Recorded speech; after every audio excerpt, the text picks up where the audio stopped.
Okay, tonight we're going to be finishing up Deuteronomy. It's 3 chapters. I went ahead and did all 3 because I didn't want to. This one's the longest one, so 32 is the longest one, so we'll go through it and see what comes up here. So we're starting out at 32. This is we talked about it last week. It talked about the Song of Moses. And this is what it actually is. We're going to read about it here in just a minute. It says, verse 1 says, "Give ear, O heavens, and I will speak, and hear, O earth, the words of my mouth. Let my teaching drop as the rain, my speech distill as the dew, as raindrops on the tender herb, and as showers on the grass, for I proclaim the name of the Lord. Ascribe the greatness to our God. He is the rock. His work is perfect, for all his ways are justice, a God of truth and without injustice, righteous and upright is he." Now it's a little difficult for us because we, like I said, this is a song. For us, it doesn't seem like a song, but it actually is a song, and we want to, these different parts that it has in it, we want to take a look at it and see what it's talking about here. And so, and the commentary is not much, okay? It's mainly reading through the chapter. It's a long chapter. But he's talking here, Moses starts off and he's praising God, okay, for all his righteousness, it talks about him being a rock. His work is perfect. He's a God of truth. Righteousness and upright is he. So he's declaring in the very beginning of this, and now here again, you got to remember, he's telling the people, these young people that have come through this, none of them are over 40 years of age except him, Moses, and Joshua and Caleb. And I don't know that they're over 40, but I know they're probably somewhere in that part. They came out of Egypt. All the others have died off. Their moms and dads and everybody had died off that was over the age of 20. So now we go on to hear, and we're watching or listening as to what Moses is telling them. And he told them before, he said, I'm going to give you a song, and I want you to repeat this song down through the ages to remember what has happened along this path that we've taken. It's taken them 40 years to get here, okay? And so he's just reminding them that this is what happened along the way. Brother Epperson, you'll read 5 and 6. They have corrupted themselves. They are not his children because of their blemish. A perverse and crooked generation. Do you thus deal with the Lord, O foolish and unwise people? Is he not your father who brought you? Has he not made you and established you? Okay. So again, he's just trying to tell them, starts out praising God, but then it jumps right into the people. It says they're not his children. They've corrupted themselves. They've gone through this. And all the children died. Okay, all the young ones, he's talking, the old ones have died, and it's now just the children. Okay? So he's a witness against them. Says their sin is even more foolish and unwise in light of what God has done for them. It is foolish and unwise to rebel against God, the God who did so much for them. Even these, the young ones, have rebelled. Remember just a couple chapters ago, they rebelled and wanted water again. And that's what caused Moses not to enter the promised land, because they were, complaining. Since that next one's long, I'll go ahead and read it. 7 through 14. Remember the days of old. Consider the years of many generations. Ask your father, and he will show you. Your elders, and they will tell you. When the Most High divided their inheritance to the nations, when he separated the sons of Adam, he set the boundaries of the peoples according to the number of the children of Israel. For the Lord's portion is his people. Jacob is the place of his inheritance. He found him in a desert land and in a wasteland, a howling wilderness. He encircled him, he instructed him, he kept him as the apple of his eye.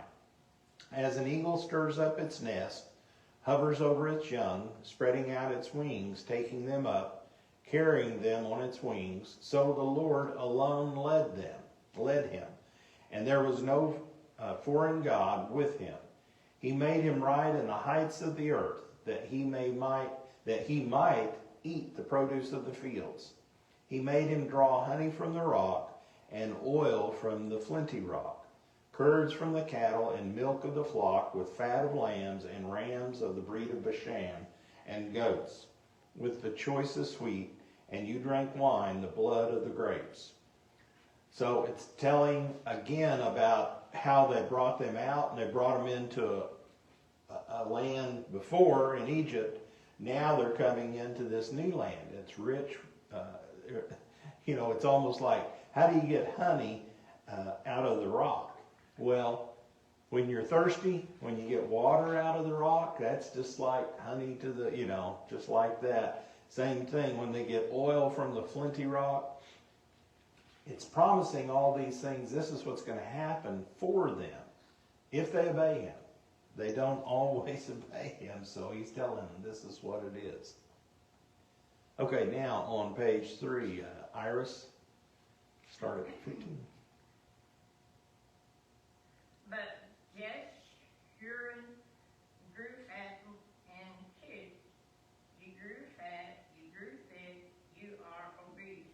Then he forsook God who made him, and scornfully esteemed the rock of his salvation. They provoked him to jealousy and foreign gods. With abominations they provoked him to anger. They sacrificed to demons, not to God. To gods they did not know, to new gods, new rivals, that your fathers did not fear. Of the rock who begot you, you are unmindful, and have forgotten the God who fathered you. Okay. Jeshurun is a title, it says, for Israel, which literally means the upright one. So it's telling them that they grew fat and kicked, that they didn't want, basically they were doing just whatever they wanted to do. They didn't want to serve God. It says they have, forsook him and scornfully esteemed him and all these different things that they did. It says in forsaking God, Israel turned to the pagan idols of the nations around them and actually worshipped demons. There was a dark spiritual reality behind the idols of the nations, and Israel embraced that dark spirituality. And I'm going to read the next one because it's long too. And when the Lord saw it, he spurned them because of the provocation of his sons and his daughters. And he said, I will hide my face from them.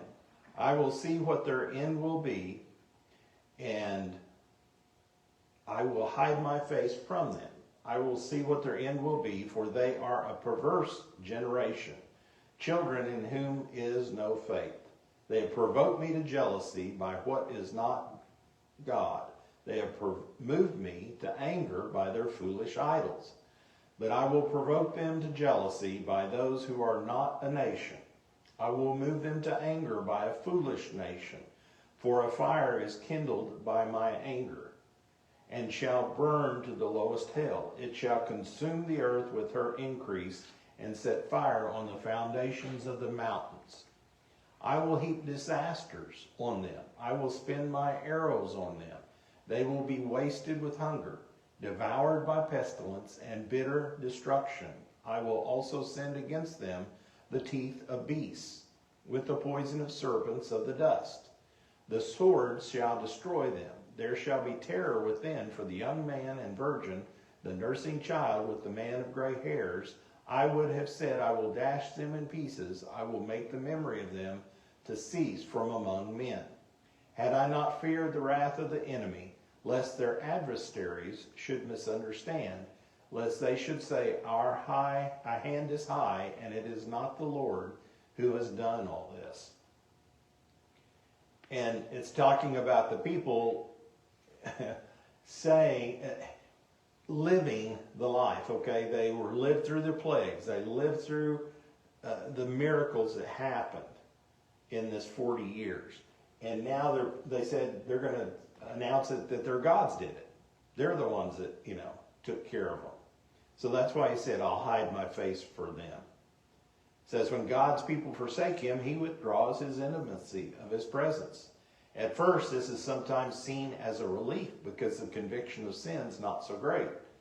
But then the darkness and desperation set in. And he said there, he will heap disasters on them. When hiding of his face does not draw God's people into repentance, God then sends his hand of correction and allows calamity to bring the attention of his people back upon him. So this was Israel. Okay? This is what he's allowing to happen. And you got to remember, this is still a song. And the next one's long, so I'll read it. For they are a nation void of counsel, nor is there any understanding in them. Oh, that they were wise, that they understood this, that they would consider their latter end. How could one chase 1,000, and 2 put 10,000 to flight, unless their rock had sold them, and the Lord had surrendered them? For their rock is not like our rock. And you see, one's capitalized and one's not. Even our enemies themselves being judges. For their vine is the vine of Sodom, and all the fields of Gomorrah. Their grapes are grapes of gall. Their clusters are bitter. Their wine is the poison of serpents, and the cruel venom of cobras. Is this not laid up in store with me, sealed up among my treasures? Vengeance is mine and recompense. Their foot shall slip in due time, for the day of their calamity is at hand, and the things to come hasten upon them. For the Lord will judge his people and have compassion on his servants. When he sees that their power is gone and there is no one remaining, bond or free, he will say, where are their gods, the rock in which they sought refuge, who ate the fat of their sacrifices and drank the wine of their drink offering? Let them rise and help you, and be your refuge. Now see that I, even I, am he, and there is no God beside me. I kill and I make alive. I wound and I heal. Nor is there any who can deliver from my hand. For I raise my hand to heaven and say, as I live forever, if I whet my glittering sword, and my hand takes hold of judgment, I will render vengeance to my enemies, and repay those who hate me. I will make my arrows drunk with blood, and my sword shall devour flesh, with the blood of the slain and the captives, for the heads of the leaders of the enemy. Rejoice, O Gentiles, with his people, for he will avenge the blood of his servants and render vengeance to his adversaries. He will provide atonement for his land and his people. Pretty tough, isn't it? It says this can be a remarkably effective preventative to backsliding. When we are in a backslidden state, we should consider where it will lead us to. So it's telling us that he'll have compassion on it, or he won't. If we don't have a deal with him, and this is Israel again, so he will help us. It says, there is no God besides me. He said this several times. When we are in a backslidden state, we should see the greatness of God. The backslidden man needs to know more of God's character and his nature. So it sounds like they need to get themselves straight. They need to keep themselves straight. That's what he's trying to scare them straight, the way that one movie is, So, okay, Brother Epson, 44 through 47. So Moses came with Joshua, the son of Nun, and spoke all the words of this song in hearing of the people. Moses finished speaking all those words to all Israel, and he said to them, set your hearts on the words which I testify among you today, which you shall command your children to be careful to observe, all the works of this law. For it is not a futile thing for you, because it is your life. And by this word you shall prolong your days in the land which you cross over the Jordan to possess. Okay. One of Satan's greatest lies to us is that it is a futile thing to serve God and obey His word. It often seems that those who are against God prosper more than those who are for Him.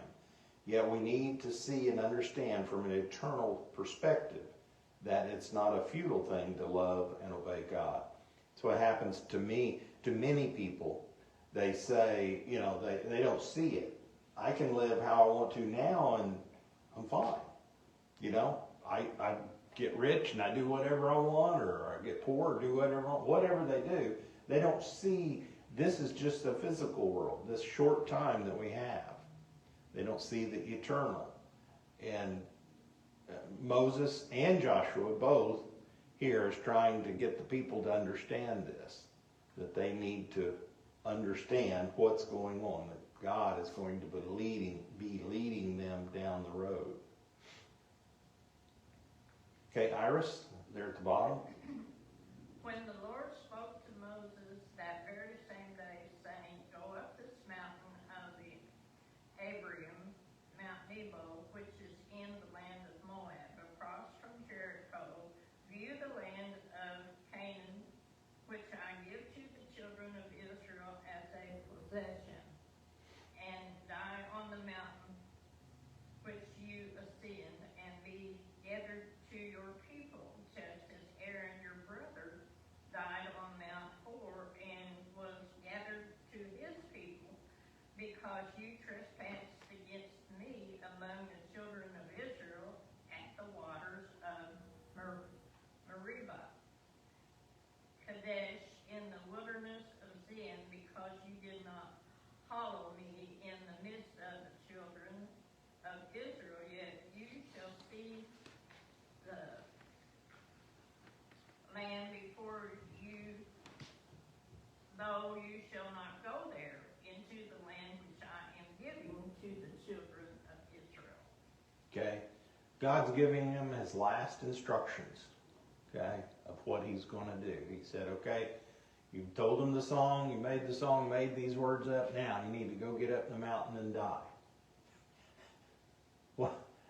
What if we got that from go climb this mountain? I'm going to die if I climb that mountain. That's what he would probably say. Yeah. But he said, as Moses was his last act of his 120 years. Now before we read, and it's coming this day, this is his birthday. He died on his 120th birthday is what they said. So he climbs up and then he dies at the summit of the mountain. He goes up there. And the rest of the story we don't read here, but it talks about later in the book of Jude. Nobody knows. God's the one that buried him. We don't know where Moses' body was. And they did that for a couple reasons. I think it may go into it in the next chapter. But it tells us, or in the last chapter, because of that, they didn't want to make him, lift him up and make him greater than God, which they were afraid that he would do because he was their leader. Okay? Now the last thing he did before he climbed the mountain, he gave them the song, he blesses the tribes. Much like Jacob did, okay? Remember Jacob blessed the 12 tribes before he died, his 12 sons? This is what Moses is doing now. Now this is the blessing, verse 1 and 33. This is the blessing with which Moses, the man of God, blessed the children of Israel before his death. It says, as he looked at Israel with a shepherd's heart, he could not leave them without blessing them. It must be this way. Moses could not leave this earth without a final blessing for the people he has loved and served in the Lord for these 40 years. It says this chapter is similar to the blessing of Israel, like we'd said earlier. Okay, Brother Epperson? And the Lord came from Sinai and dawned on them from Seir. He shone from the Mount Paran, and they came And he came with 10,000 of his saints. From his right hand came a fiery law for them. Yes, he loves the people. All the saints are in hand. They sit down at your feet. Everyone receives your words. Moses commanded a law for us, a heritage of the congregation of Jacob, and he was king in Jerusalem. And when the leaders of the people were gathered, all the tribes of Israel together. Okay. So he's telling them, in the midst of the images of God's glory and revealing himself and his word to Israel, he shone with 10,000 of his saints a fiery law that he was king. This adds a sense of drama and grandeur to Moses' prophetic words for each of the tribes. Okay, Iris, read that verse 6. Let Reuben live and not die, nor let his men be few. Okay, and he goes through as they were born. Okay, start from the oldest to the youngest. It says this is a general blessing for the tribe of Reuben. Moses prayed, nor let his men be few, asking that the tribe of Reuben be blessed with growth. This tepid blessing is in line with Jacob's prophecy concerning the tribe of Reuben. Back in Genesis 49:4, where Jacob was telling him, the tribe of Reuben never did excel as far as we know. There never came a prophet, a judge, or a king from the tribe of Reuben. So it's just like, you be good. You're good. Okay? Verse 7 says, and this he said of Judah, hear, Lord, the voice of Judah, and bring him to his people.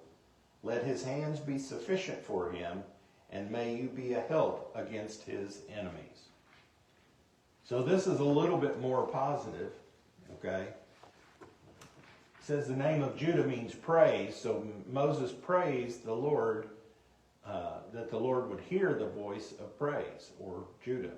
Essentially, Moses prayed for the blessing and sustaining of the tribe of Judah, no doubt until it could fulfill its prophetic destiny to bring forth the Messiah.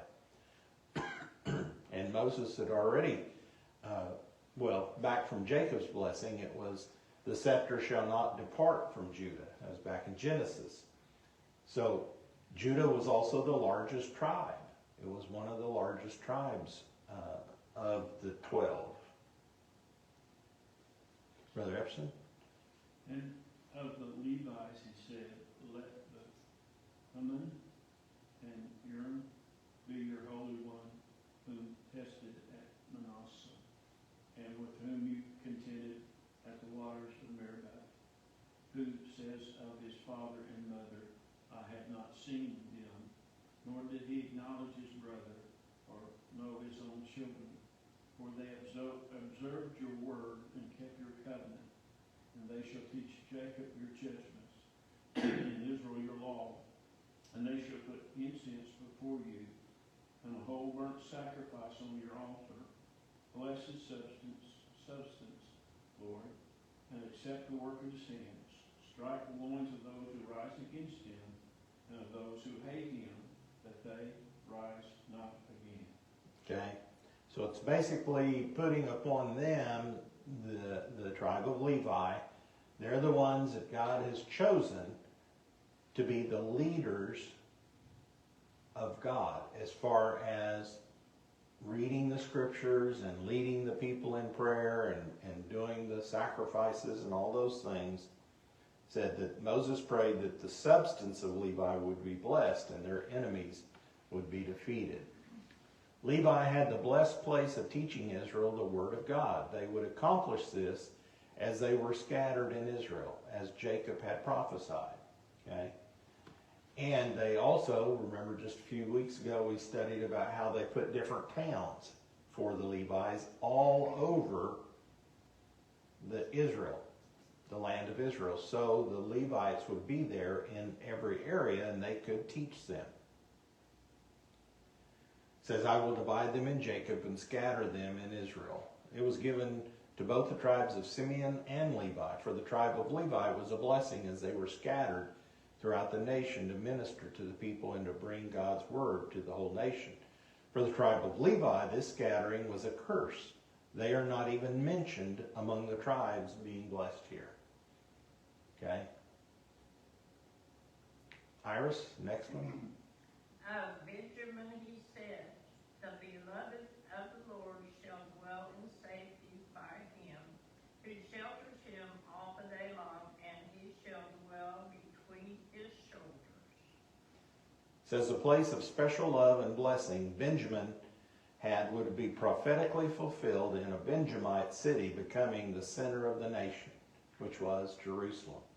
I always thought Jerusalem was in Judah, but it's not. It's just outside, just in that little area.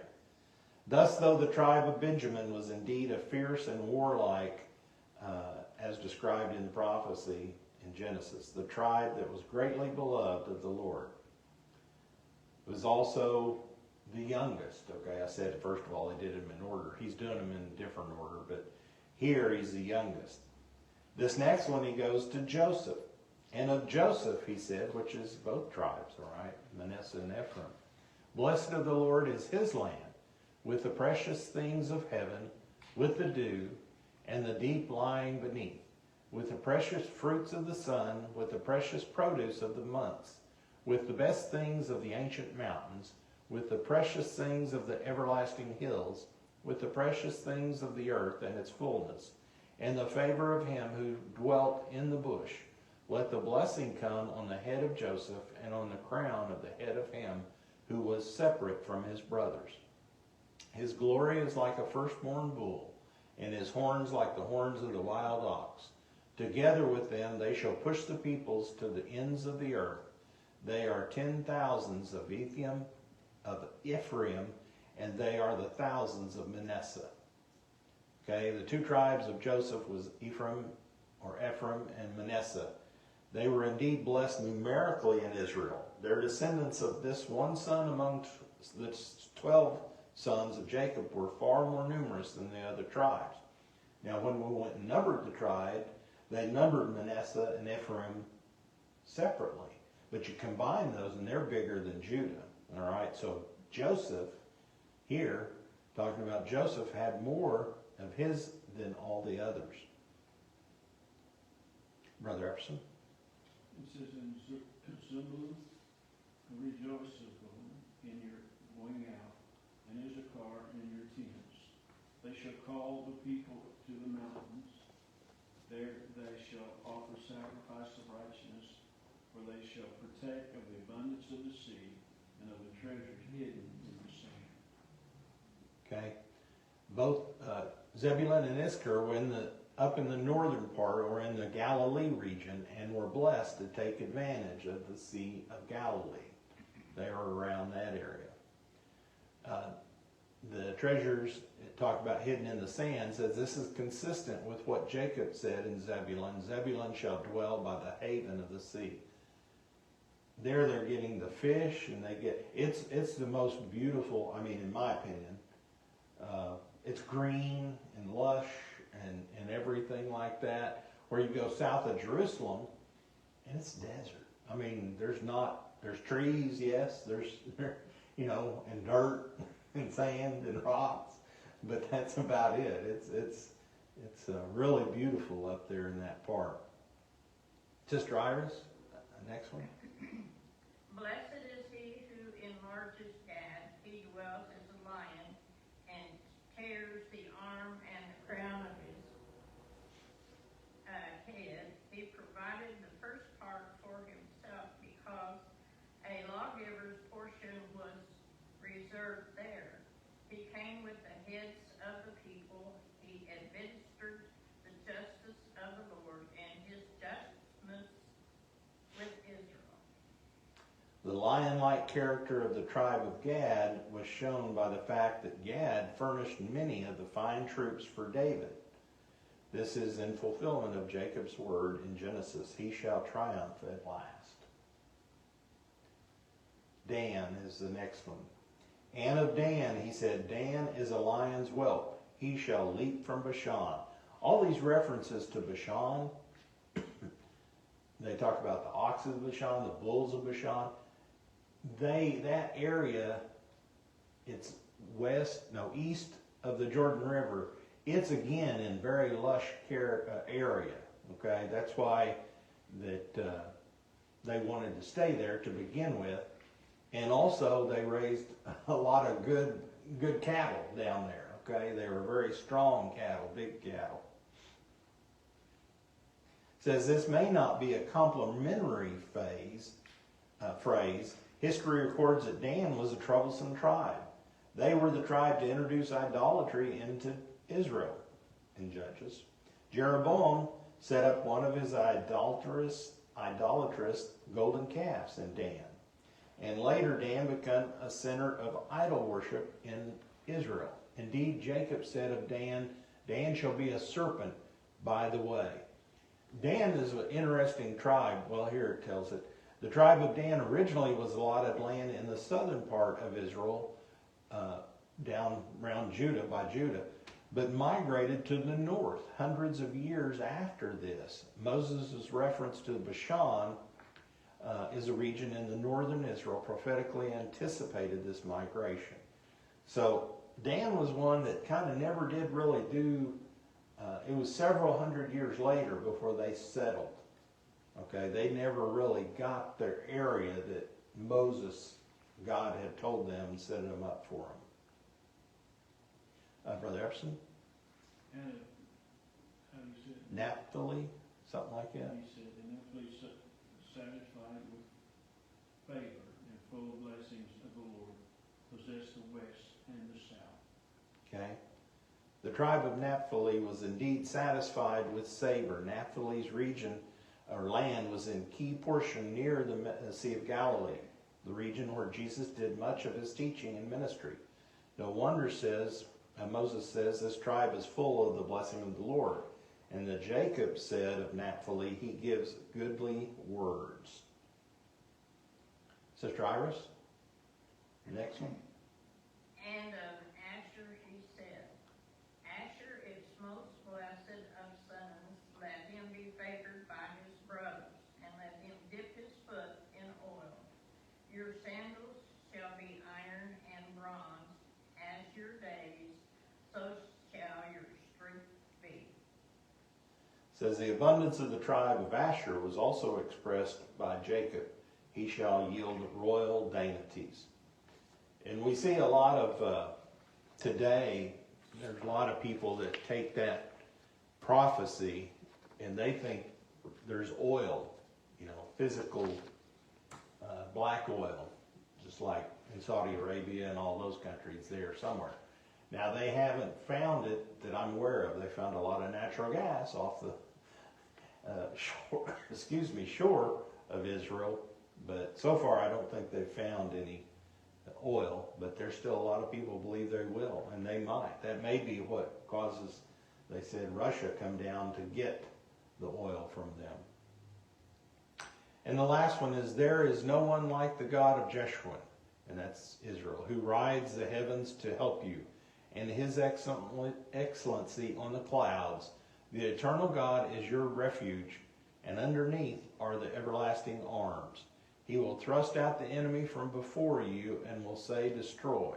Then Israel shall dwell in safety, the fountain of Jacob alone, in a land of grain and new wine. His heavens shall also drop dew. Happy are you, O Israel, who is like you, a people saved by the Lord.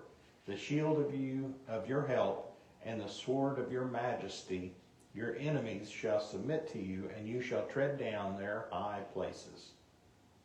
Says, what a blessing God bestowed upon Israel.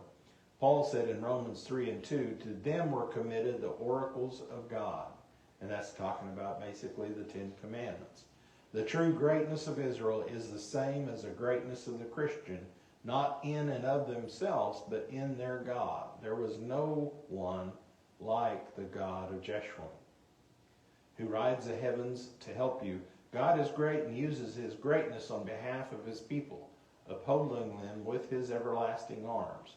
When we are a saved people by the Lord, it means that God is for us and heaven is on our side. If God is for us, who can be against us? Okay?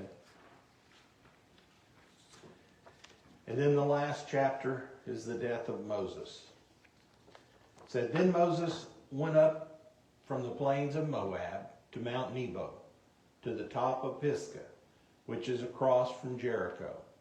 And the Lord showed him all the land of Gilead as far as Dan, all Naphtali, and the land of Ephraim and Manasseh, all the land of Judah as far as the western sea, the south and the plain of the valley of Jericho, the city of palm trees as far as Zoar.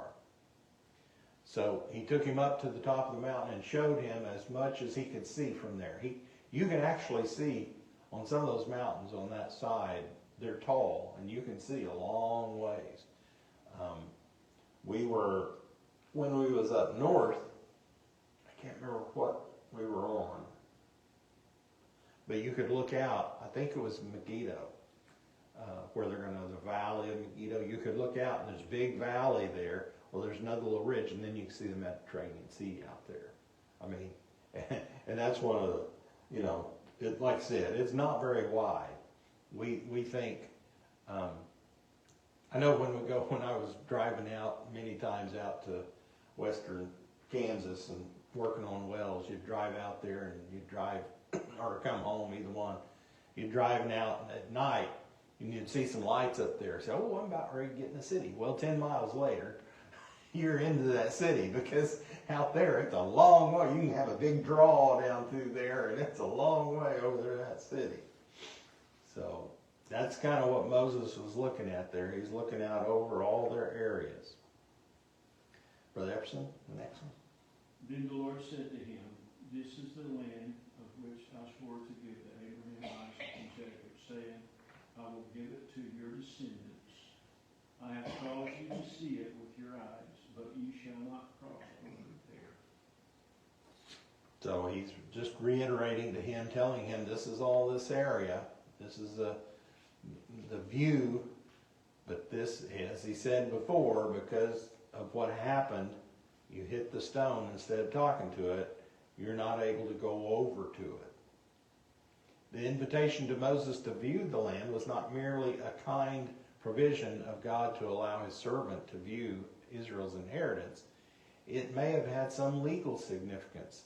There is some evidence that this was part of a legal process where a man viewed what he was to possess.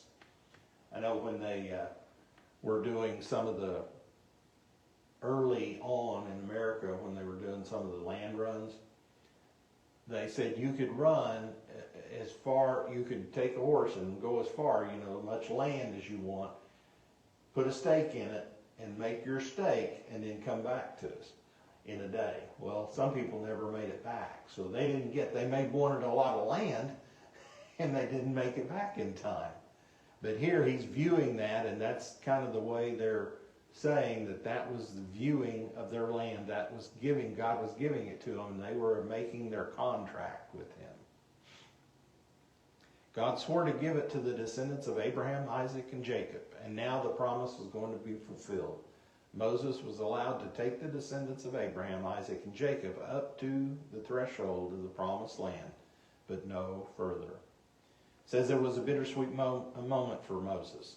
He saw this, and his heart was thrilled at being on the promised land as never before, yet there was no doubt a sadness in his heart, knowing that it was his own sin, his own misrepresentation of God, which led him to not being able to set foot on the promised land himself. Here he stood so close, yet he stood far away.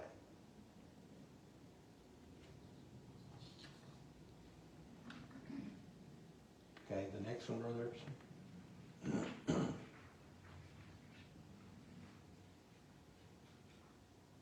You say me? Yeah, 5.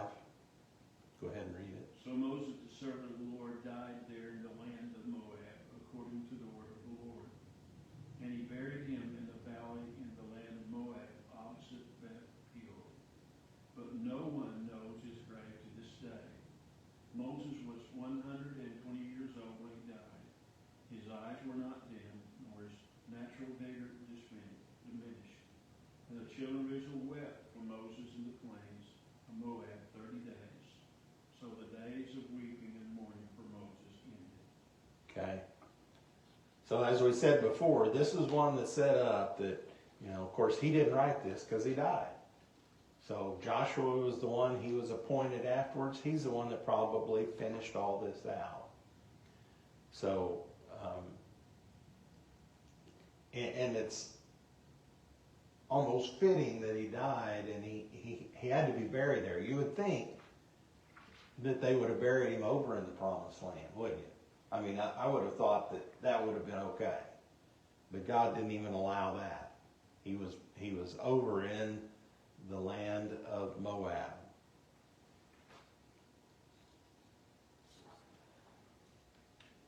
It says, if one is truly a servant of God, it can be demonstrated by a simple test, by how they react when someone treats them as a servant. Many are pleased to be servants for people of our own choosing, or in circumstances of our own choosing, but that isn't really being the servant of the Lord. That's what God called him. Moses died just as God promised. The promises of God are sure, including his more severe promises. It all happened according to the Word of God. It says, according to ancient legends, which should be regarded only as legends, the death of Moses was tender and full of compassion. Okay, this next is part of that legend. It says, in the meanwhile, Moses' time was at an end. A voice from heaven resounded, saying, why, Moses, did thou strive in vain? Thou last second is at hand. Moses instantly stood up for prayer and said, Lord of the world, be mindful of the day on which thou didst reveal thyself to me in the bush of thorns, and be mindful also of the day when I ascended into heaven, and during 40 days partook of neither food or drink. Thou gracious and merciful, deliver me not into the hand of Satan. God replied, I have heard thy prayer. I myself shall attend to thee and bury thee. Moses now sanctified himself, as do the seraphim that surround the divine majesty. Whereupon God from the highest heavens revealed himself to receive Moses' soul. When Moses beheld the Holy One, blessed be his name, he fell upon his face and said, Lord of the world, in love thou didst create the world, and in love thou guidest it. Treat me also with love, and deliver me not into the hands of the angel of death. A heavenly voice sounded and said, Moses, be not afraid, thy righteousness shall go before thee, the glory of the Lord shall be thy rearward. With that, God ascended from heaven. God descended from heaven with three angels, Michael, Gabriel, and Zagaziel. Gabriel arranged Moses' couch. Michael spread upon a purple garment, and Zagaziel laid down a woolen pillow, and God stationed himself over Moses' head. Michael to his right, Gabriel to his left, and Zagaziel at his feet. Whereupon God addressed Moses, cross thy feet, and Moses did. He then said, fold thy hands and lay them upon thy breast, and Moses did. Then God said, close thine eyes, and Moses did so. Then God spake to Moses' soul, and he said, my daughter, 120 years had I decreed that thou shouldst dwell in this righteous man's body, but hesitate not now to leave it, for thy time has run. I myself shall take thee to the highest heavens, and let thee dwell under the throne of my glory. When Moses heard these words, he permitted his soul to leave him, saying to her, return to thy rest, O my soul, for the Lord hath dealt bountifully with thee. God thereupon took Moses' soul by kissing him on the mouth. And that's from the legends of the Jews, it says. Then on the next page, on page 21, it talks about Jude 9, speaks of an occasion when Michael the archangel was contending with the devil when he disputed about the body of Moses. Apparently there was contention over the body of Moses, and according to Jude, Michael the archangel won this contest as he appealed to the Lord's sovereignty. The Lord rebuke you. Yet why Michael contended with Satan over the body is less clear. Some say the devil wanted to use Moses' body as an object of worship to lead Israel astray into idolatry.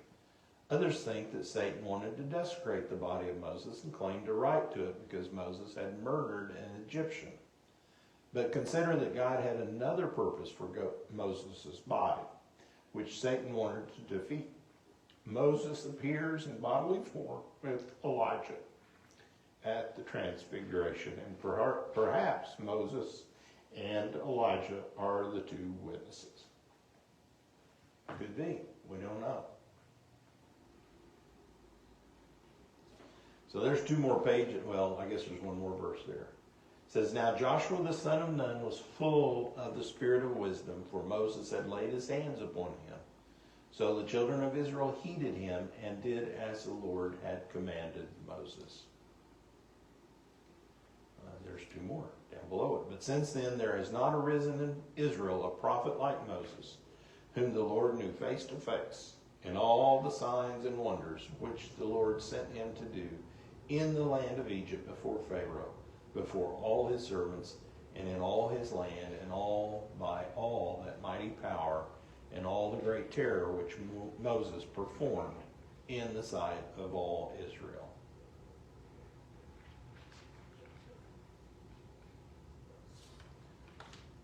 Quite a life. Quite a life.